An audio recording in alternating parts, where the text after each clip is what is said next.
Di video kali ini kita akan mencoba memanipulasi objek yang telah kita import ke dalam program ini.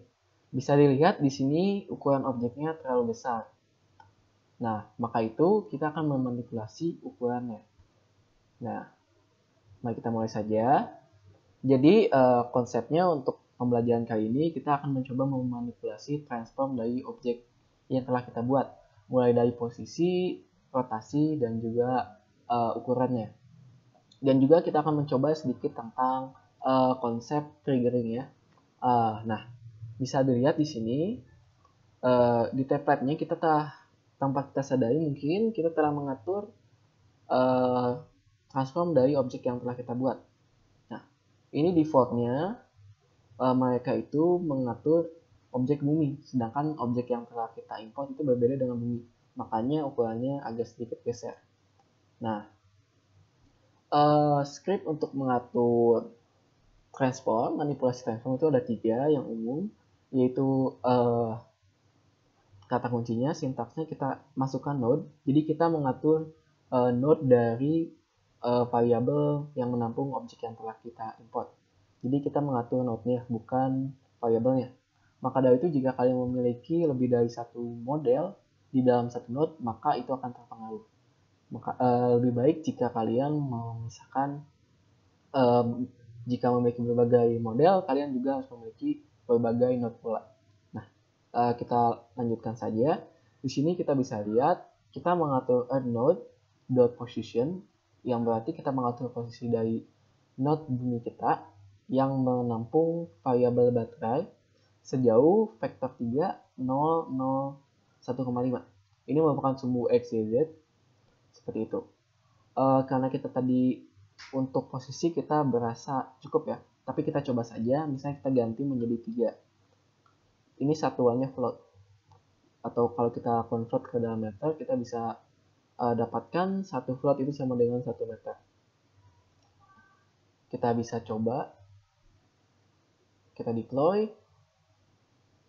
Hello world from Mirko Sharp. Maka objeknya akan menjauhi penggunanya. Seperti itu. Selanjutnya kita akan mencoba mengatur ukurannya yang menjadi masalah. Nah, tadi ukurannya terlalu besar, kita bisa mengesetnya ke dalam 0,01. Kita bisa running lagi. Hello world from Mirko Sharp.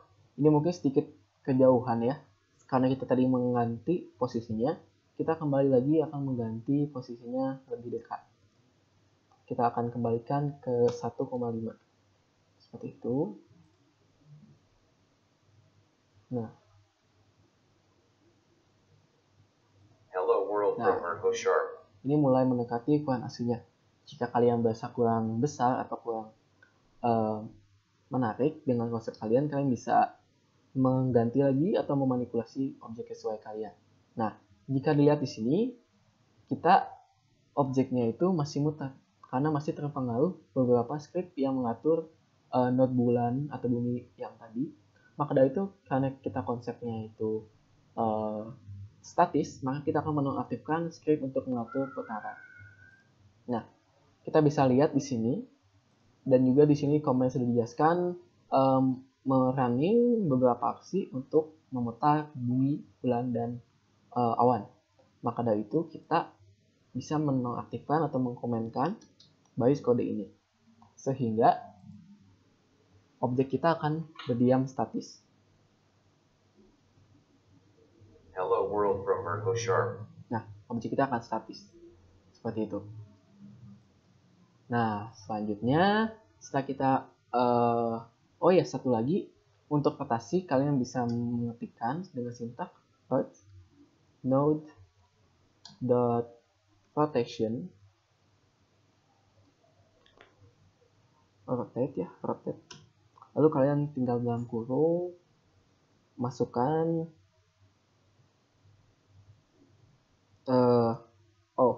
kalian klik tulis sintaksnya rotation equal seperti ini, new quaternion. Nah, dengan inputan parameter seperti ini. Ada 3 ya, sumbu sama seperti vektor 3 tetapi dia satuannya quaternion. Ini sumbu x, y, z seperti biasa. Jadi kalau kalian ingin memanipulasi putaran di sumbu x atau sumbu y, sumbu z, kalian bisa mengubah value atau nilai di dalam kurung ini. Jika kalian mengubahnya, maka objeknya itu akan termanipulasi rotasinya. Hello world from Mirko Sharp. Nah, kenapa ini tidak berubah? Karena kita mengubahnya secara sumbu belakang ya. Maka dari itu kita bisa ganti, misalnya dimanipulasi di sumbu ini.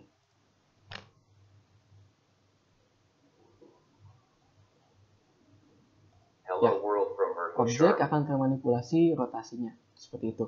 Kalian juga semua mengetahui sumbu x, y, z di dalam emulator ini, karena biasanya di beberapa program itu memiliki sumbu x, y, z yang berbeda-beda. Seperti itu. Nah, untuk manipulasi transform kita sudah bisa. Lalu selanjutnya kita akan mencoba membuat aksi atau interaksi sederhana dengan model yang telah kita buat.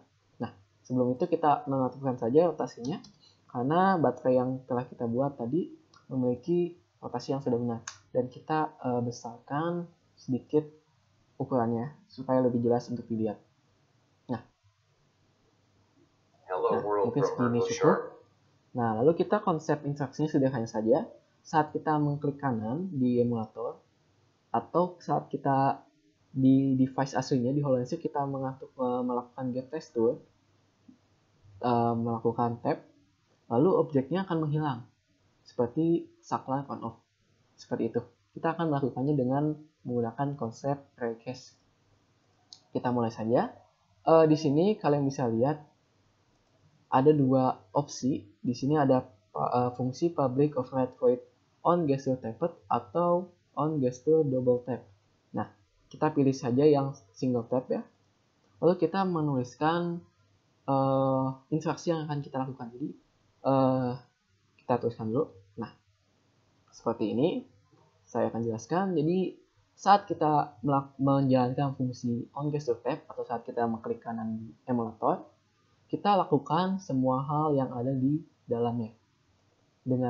Karena kita konsepnya tadi ingin menghilangkan objek, cara yang paling mudah kita menggunakan recasting ya. Istilahnya menembakkan laser ke dalam lurus menuju objek di depannya. Kalian cara membuat recasting, kalian tinggal array camera array equal to ini file camera.getScreen. Lalu kalian membuat variabel untuk menampung hasil dari data yang terkena sinar ray ini. Kita sebut saja sebagai result. Nah, ini merupakan datanya. Nah, lalu kita mengecek nih yang kenanya itu apa. Seperti ini. Sederhananya kita gini aja, karena kita objeknya cuma satu, jadi saat kita men-tap ke depan objeknya atau mengarah ke objeknya akan menghilangkan.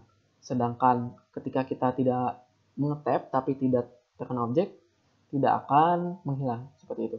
Jadi kita buat if statement dengan if result tidak sama dengan null. Ini artinya kita mengecek apakah variabel result ini, request ini, dia itu sama dengan null atau tidak, atau dia ini kena objeknya atau tidak. Nah, kalau misalnya kena, kita jalankan sebuah fungsi .enable untuk mengaktifkan atau menonaktifkan sebuah node seperti itu. Jadi setelah kita cek apakah kita merequest ke objek atau tidak, jika iya, kita akan menonaktifkan node tersebut menjadi value-nya menjadi false seperti itu. Jika kalian meng-save dan merunning-nya,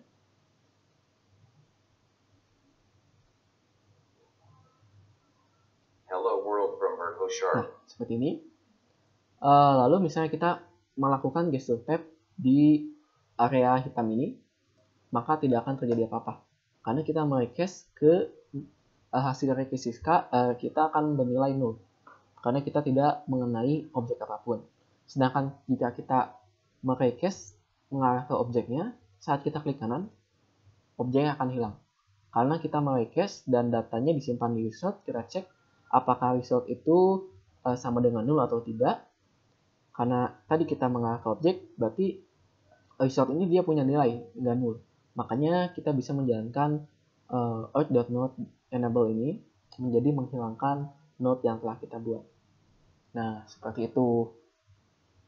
Jadi konsep interaksi ini kita bisa kembangkan menjadi banyak ya, sesuai imajinasi kalian, mulai dari mungkin yang lebih kompleks, UI, misalnya kita mencet start, kita ganti tampilan dari menu ke dalam misalnya memilih objek, atau misalnya saat kita ingin menarik objek, kita menggunakan fungsi GestureTab ini. Jadi segala hal yang berhubungan dengan GestureTab kita bisa mengisikannya di sini.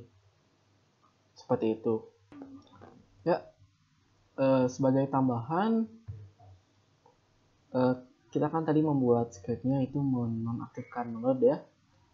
Kita akan membuat lebih menarik dengan cara saat kita mengklik, kita memutar objeknya dengan memanfaatkan kode baris yang tadi untuk memutar node bumi dan bulan.